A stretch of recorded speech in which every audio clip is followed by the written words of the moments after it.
Hello everyone, it's Amy, and I was just making some garland for my art room, and this is what it looks like. And so I thought that I would come on. It's been a while since I've done a video, and I thought that I would come on and just show you what I was doing here. So let me see here. Try and weigh this down a little bit. I just got out a new sheet and it wants to roll up on me. So anyways, I was watching a lady was making some Christmas baubles, and she was using round punches and folding them and gluing them together. And I thought, I think that would look really cool with square punches. So I did that, and I did it in just all colors because I don't really want it to be Christmas garland. I want it to be something that I can hang in my art room. And so I just used a punch, and you can use many different shapes of punches so long as they are, what would you say, the same on each side, so that when you fold them in half, they fold in half, how would you say that? They fold in half equally. So you could fold your squares like I did on the diamond. You could also fold it on the square. And I just grabbed scrap papers out of my, it's not going to work, out of my scrap paper drawer. And I just pulled them out of my orange and yellow drawer so they will go together. I used 7. The lady that I watched used 10. So the 10 would be much fuller. But I wanted to kind of see the separation in them. I didn't want it that full. So all you do is you just punch yourself 7 squares, and then you fold them the way that I made mine. Fold them on the angle, point to point. And try and do a good job of this. Try and, make sure that you're lined up well, because the better you're lined up, the easier they are to put together. When you fold them, I just folded it wrong. You fold them with your color that you want to show. And since this is only one-sided, I definitely have to change it. The color goes on the inside so that you glue this side, and when it opens up, what you see is the color. So you just do that with 7 of those, and then you're going to glue them together. Now when you glue them together, and I'm doing this kind of in a hurry, so I'm a little bit off there, but that's okay. I use a paintbrush for my glue because then my hands are clean. You can do it however you want. I'm using Eileen's Tacky Glue Quick Dry, and so I put my thumb in between the diamonds so that I'm not getting glue on the other side, and you just glue 1/2 of your triangle. You take your next one, line it up, and press them together. Now when you're lining it up, wet glue works for me, I think, the best, because you have a little bit of time to adjust, because as you're lining it up, you want to look at both sides. You want to look at all 3 corners. One side maybe looks like it's lined up really good, and then when you turn it over, you see that you're off a little bit. So you want to just go ahead and check both sides and try and get it as close as you can. And you're just going to continue to do that, kind of lining them up at the bottom also, until you have all 7 glued together. I'll do one more like that, and I'm going to just fold it in half. Try and make sure that my fold is good. Crease the bottom. You want a really nice crease on that bottom. And then I'm going to take the one I already started with.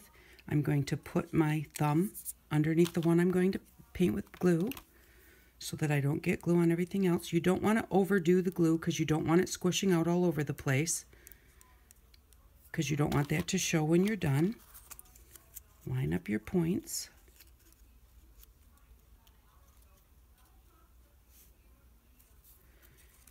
And check both sides. And then I just kind of give it a fold down. Make sure that my bottom's lined up pretty good, and give it another quick double check. Okay, so see, we're already starting to make that. You're going to do that 7 times, and I've got one here that is almost, here it is, almost done. This one I have 6 already glued together. So I'm going to pull all of this back. I'm going to put my thumb underneath the one I'm going to glue. Go ahead and put my glue on there. I want to kind of show you how to do the last one. Take my last one and put it on here. Line it up well. And because I'm doing these for myself, when I folded them, you know, I didn't pay close attention. So, but, you know, if you're going to do it as a gift or if you want to sell it or something, you're going to want to make sure that you really have them lined up well. Okay, so now I've got that one lined up well. I just squished them all together really good. I've got 7 all glued together. And now what you're going to do is you're going to take your first one and your last one. I hold everything else back while I'm gluing so that I've got my thumb under here. When you're doing this last one, don't glue this center part where all the folds are. Leave that unglued because that's where the string is going to go through. You're going to line these 2 up. Make sure you get that corner, especially on this last one. The others, you know, you're squishing it as you go. But this last one, you want to make sure that you get this corner really well. Get it glued together because otherwise your string will want to go through if you don't have that glued together well. And then what you do is you just fluff them out. Make sure that you've got 7. So I'm going to start here on the red. 1, 2, 3, 4, 5, 6. Okay, 7 holes. Because sometimes when you squish them together, like 2 will stick together. And it's sometimes not real noticeable. And then if they've got a little bend in them, just straighten them out. Kind of fluff them out so that when they dry, they're kind of in that. They're spread out nicely. And then just set them aside to dry. Once they're dry, I don't know how well you can see it, but there is a little bit of a hole here right in the center. And let me grab one that's at least pretty dry. Now sometimes when they dry, they get a little bit of a kink in them. And, you know, from the wet glue, just go through and just kind of give them a little, these 2 are a little bit curled. Just give them a little straighten as best as you want, so that sometimes the curl just gives them a little bit more interest, but if you don't want that there, you can straighten them out. And then what you're going to do, let me find one with a better hole. Some of them have better holes than others. This one's got a bit of a bigger hole in it. And so what you're going to do is you're going to put your, I'm using fishing line. You can use string. You can use, I put one on wire. I did not like the one that I put on wire because it didn't have any movement to it. It was very, very solid. But you just take your fishing line and put it in that hole. And sometimes it will go all the way through, no problem. Sometimes it will stick and you'll have to stick a needle through there. Okay, now I went all the way through to the other end and it's just not coming out. There's not quite a hole at the other end. So I'm going to grab a needle and just take the needle and stick it through there. There we go. It's coming out the other end. And then take my fishing line and put it through there. And there we go. The fishing line's through. 1 on, 5 million to go. So, and then also what I did with mine was I took just a little bit of distress inks. I'm using red and green on mine, and I'm going every other one red and green. Because I've just totally mixed my colors, it doesn't make a difference, you know, whether you make it red or green, or if you want to make like one in all shades of blue and then use some kind of an ink to just ink your edges a little bit. It really makes a difference. It covers up that white cut edge and it just really gives them some definition, makes them stand out. I just find it easier to do both sides at the same time. Originally I was going like all one way and then all the other way, and that was just taking forever. So just ink the edges like that and then add it to your string. And it's easier to do this before you put it on your string than after. So, but this is my garland, and This is what it looks like when it's done. And I'm going to hang this in my art room. It's just very bright and colorful, kind of bohemian. I'm really into the bright colors right now. And like I said, you can use all different shapes. You can use, this one is just a hexagon. And I love the hexagons. I made some, I do 2 different colors. I made some with, that I used as a spacer for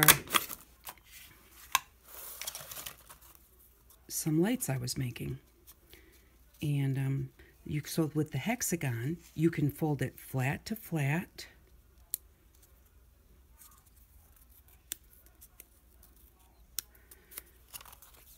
And I'll show you what 2 of these look like. You might almost need 3 to get the gist, but we'll do 2 and see if that's enough to get the gist of it.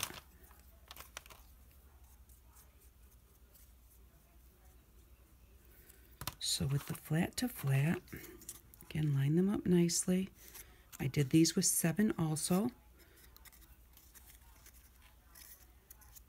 And then you're going to get this look here. But also what you can do with the hexagons is you can fold them point to point with your colored paper on the inside. If you're double-sided, just make sure the one that you want to show is on the inside. And when you do them point to point, I was doing these, I was going every other one, point to point, then flat to flat. And every so often I would forget and I'd fold one the wrong way. So, oops, not this way, the wrong way, but I'd fold it.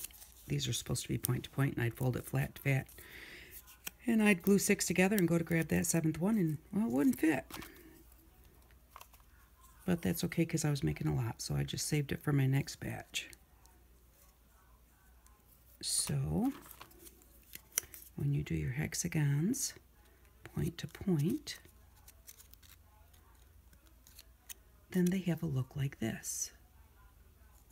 So you can get from the same punch, if you have a hexagon punch, you can get 2 totally different looks. And they kind of look like that. So, and then of course the circles, you know, I've seen them done with circles for years. And so you can do them with the circles also. But I just thought I'd just stop on really quick, show you what I was doing. Maybe I'll come back later and I will show you the bubbles that I made, my lit string that I made. So anyways, thank you very much for watching. I really appreciate it. And I hope that you all have an outstanding day. Bye-bye.